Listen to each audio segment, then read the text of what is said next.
चलो welcome friends. आज हम भारत के सबसे महत्वपूर्ण पद भारत के प्रधानमंत्री की बात करते हैं। इससे पहले कि जैसे कि मैंने आपको बताया था कि सबसे जो इम्पोर्टेंट है वो ये है कि मैंने एक फार्मूला बताया था कि चाहे राष्ट्रपति हो या किसी के भी हो, उसमें जैसे कि नियुक्ति व शर्तें क्या है, चुनाव नियुक्ति कैसे होता है, उसके शपथ कैसे होते हैं, पदावधि कितने होते हैं, वेतन भत्ते क्या हैं, ठीक है, पदमुक्ति कैसे होती है, उसकी शक्तियाँ और कार्य क्या है। ये 7 पॉइंट को आपको याद रखना था। और ये हर संवैधानिक पद और बड़े पदों पर इस फॉर्मूला पे देखेंगे तो आपको वो करने में बहुत आसानी होगा, उसके बारे में जानने में ज़िंदगी भर काम आएगा। तो चलिए अब प्रधानमंत्री के बारे में सबसे पहले अर्हता व शर्तें देखते हैं। देखिए, प्रधानमंत्री बनने के लिए उम्र 25 वर्ष होनी चाहिए, ठीक है। और सुप्रीम कोर्ट के अनुसार प्रधानमंत्री कोई भी बन सकता है, बशर्ते कि उसे 6 महीने के अंदर लोकसभा या राज्यसभा का सदस्य बन जाना चाहिए, ठीक है। जहाँ तक चुनाव की बात है, हम सब परिचित हैं। हम लोग 5 साल में एक बार वोट करते हैं लोकसभा चुनाव के लिए, जिसमें प्रधानमंत्री चुना जाता है, ठीक है। तो वास्तव में इसमें कोई विशेष प्रक्रिया नहीं दी गई है, लेकिन हर 5 साल में जो वोट होता है उसी से प्रधानमंत्री का चुनाव होता है। अनुच्छेद जो 75 है सिर्फ इतना कहता है कि राष्ट्रपति प्रधानमंत्री की नियुक्ति करेगा, ठीक है। खैर, अब शपथ है तो शपथ हम सब जानते हैं कि राष्ट्रपति के द्वारा प्रधानमंत्री को दी जाती है। जहाँ तक पदावधि की बात है तो कोई कार्यकाल निश्चित नहीं है, ये प्रसाद पर्यंत होता है, क्योंकि प्रधानमंत्री सरकार कब तक बना के रख पाएगा अपने बहुमत में, ये तो हम सब जानते हैं। जैसे कि राज्य के लिए मुख्यमंत्री है, उसी तरह केंद्र के लिए प्रधानमंत्री है। मान लीजिए गठबंधन की सरकार है, वो कुछ MP हट जाता है तो सरकार गिर सकता है। यानी प्रधानमंत्री का कार्यकाल तो ऐसे लोकसभा का 5 साल होता है, लेकिन प्रधानमंत्री के रूप में कोई कितना दिन रहेगा कोई ठीक नहीं। हो सकता है एक प्रधानमंत्री हट के उसी पार्टी का कोई दूसरा बन जाए, आप समझ सकते हैं इससे। वेतन भत्ते अब तक 2 लाख था, लेकिन अभी कोविड में 1,60,000 के आसपास हो गया है।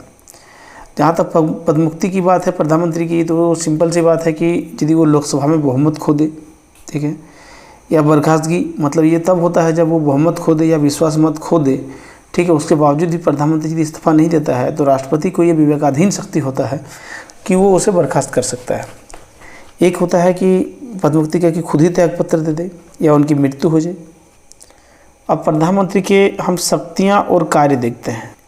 सबसे पहला मंत्रिपरिषद के संबंध में, तो मंत्रिपरिषद के संबंध में प्रधानमंत्री का जो कार्य है वो मंत्री नियुक्त करना, ठीक है, और उसके लिए राष्ट्रपति को सिफारिश करता है, ठीक है। विभिन्न मंत्रालय का एक तो पहले वो मंत्री गठित करेगा, उसके बाद उन मंत्रियों को मंत्रालय का आवंटन करता है, या कोई ऑलरेडी किसी मंत्रालय में है तो उसको फेरबदल कर सकता है। फिर यदि किसी को कोई दिक्कत हो जाए तो उसको हटाने या बर्खास्त करने के लिए राष्ट्रपति को वो कर सकता है। फिर जो मंत्रिपरिषद होती है उसकी बैठकों की जो प्रधानमंत्री अध्यक्षता करता है, और उसके निर्णय को आप जानते हैं कि प्रधानमंत्री में बहुत क्षमता होती है कि वो उसको प्रभावित कर सकता है। इसके साथ ही जो उसके मंत्रिपरिषद में जितने भी मंत्रियाँ होते हैं उनको वो नियंत्रित करता है, उसको डायरेक्ट करता है, निर्देश करता है, और उसमें समन्वय या कोऑर्डिनेशन बना के रखता है। यदि प्रधानमंत्री चाहे तो खुद त्यागपत्र दे करके सरकार को गिरा सकता है, ठीक है, या पूरा मंत्रिमंडल को बर्खास्त कर सकता है। तो मंत्रिपरिषद के संबंध में प्रधानमंत्री का इतना ही काम है। आगे देखते हैं। प्रधानमंत्री का राष्ट्रपति के साथ जहाँ तक संबंध की बात है तो वो आपको ये पता होगा कि संविधान के अनुच्छेद जो 74 है उसमें साफ कहा गया है कि राष्ट्रपति को सहायता एवं सलाह के लिए एक मंत्रिपरिषद की गठन होगा, जिसका प्रमुख प्रधानमंत्री होगा, ठीक है ना। और राष्ट्रपति जो है इसकी सलाह से काम करेगा, ठीक है।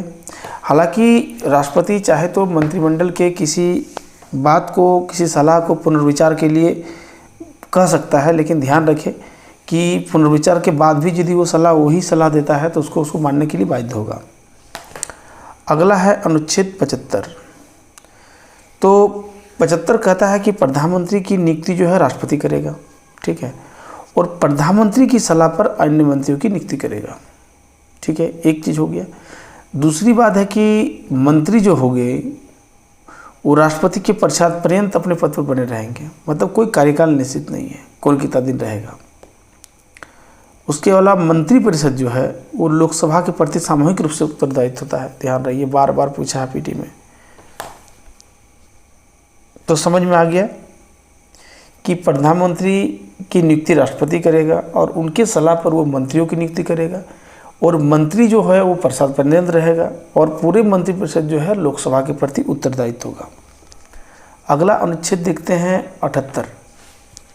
प्रधानमंत्री का जो कर्तव्य है कि संघ के कार्यकलाप से संबंधित कोई भी प्रशासन और विधान संबंधी कोई भी बात जो मंत्रिपरिषद के विचार हेतु रखा गया है या मंत्रिपरिषद के द्वारा निर्णय लिया गया है, उनको वो राष्ट्रपति को सूचित करेगा, उसको मतलब सूचना देगा। ठीक है।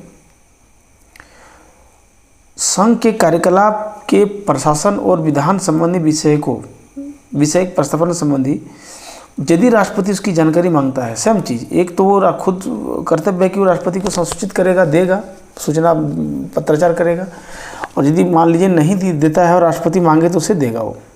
ठीक है। मान लीजिए कोई एक ऐसा विषय हो जिस पर किसी मंत्री ने तो उस चीज़ पर निर्णय ले लिया है, लेकिन वो मंत्रिपरिषद में विचार नहीं किया गया है, तो राष्ट्रपति द्वारा यदि अपेक्षा किए जाने पर यदि राष्ट्रपति को लगता है तो उसे वो परिषद के समक्ष विचार के लिए रखवा सकता है। यह प्रधानमंत्री के कर्तव्य अनुच्छेद 78 के तहत। संसद के संबंध में, तो संसद के संबंध में सत्र को आहूत करने मतलब सत्र को बुलाना, और सत्रावसान करने मतलब कि उस सत्र को समाप्त करना, उसके लिए वो राष्ट्रपति को परामर्श देता है। ठीक है।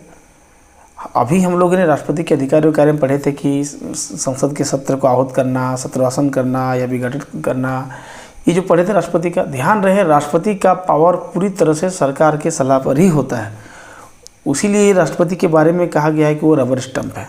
क्वेश्चन सोल्व करेंगे तो मैं आपको बताऊंगा। मतलब कुल मिलाकर के टोटल काम जो होता है प्रधानमंत्री और उसके मंत्रिमंडल के सलाह पर राष्ट्रपति अनिवार्य रूप से वही काम करता है। ठीक है। तो इसीलिए वही सब सारा चीज़ यहाँ रिपीट हो रहा है कि राष्ट्रपति को जैसे कि प्रधानमंत्री सलाह देता है कि वही संसद का सत्र आहूत करने, उसका समाप्त करने या सत्रावसान करने, ठीक है, वो राष्ट्रपति को परामर्श देता है। वो किसी भी समय लोकसभा को विघटित करने की सिफारिश राष्ट्रपति से कर सकता है। मान लीजिए प्रधानमंत्री बहुमत खो दे या खुद ही वो इस्तीफा देना चाहे, तो बहुमत ना रहे, मेजोरिटी नहीं रहे, विश्वास मत खो दे, तो वो बर्खास्त करने के लिए विघटित करने के लिए लोकसभा को कह सकता है प्रधानमंत्री, राष्ट्रपति से सिफारिश करता है। वो सभा के पटल पर जो है ना सरकार की नीतियों की घोषणा करता है। प्रधानमंत्री की जो अन्य शक्तियाँ और कार्य है वो ये कि वो कई आयोगों का अध्यक्ष होता है, चेयरपर्सन होता है, जैसे योजना आयोग, अब तो नीति आयोग हो गया है, राष्ट्रीय विकास परिषद NDC, राष्ट्रीय एकता परिषद, अंतर्राज्यीय परिषद, राष्ट्रीय जल संसाधन परिषद, इस सब का वो अध्यक्ष होता है। वो विदेश नीति को मूर्त देने में महत्वपूर्ण भूमिका निभाता है। वो केंद्र सरकार का मुख्य प्रवक्ता होता है। आपातकाल के समय ध्यान रहे कि राजनीतिक स्तर पर वो जो है ना आपदा प्रबंधन का प्रमुख बन जाता है। वह देश का नेता होने के नाते वो विभिन्न राज्यों के विभिन्न वर्गों के लोगों से मिलता है। ठीक है। और उनकी समस्याओं को वो सुनता है या उसके संबंध में ज्ञापन प्राप्त करता है। वो सत्ताधारी दल का नेता होता है, ये तो कोई शक नहीं है। वह सेनाओं का राजनीतिक प्रमुख होता है। ध्यान रखें, हम लोग इसके बारे में पढ़े हैं कि राष्ट्रपति जो होता है वो कमांडर होता है, तो वही ले दे के वही बात होता है कि केंद्रीय मंत्रिपरिषद या कैबिनेट या जो सरकार ही सब कुछ होती है प्रधानमंत्री के नेतृत्व में, बस उसका राष्ट्रपति के नाम से उपयोग किया जाता है। तो वहाँ हम लोग कहते हैं कि राष्ट्रपति जो कैप्टन होता है सभी सेनाओं का प्रमुख होता है। ठीक है। तो राजनीतिक प्रमुख वास्तव में जो होता है ना प्रधानमंत्री ही होता है। इस प्रकार से बहुत ही कम शब्दों में प्रधानमंत्री के बारे में इतना ही जानना है, और इतना जानने पर आप उसे एक बहुत अच्छा एनालिसिस कर सकते हैं। आगे आने वाले वीडियो के लिए इंतज़ार कीजिए। आप हमारे साथ बने रहें, पूरे सिलेबस की कवर की जाएगी। बहुत बहुत धन्यवाद।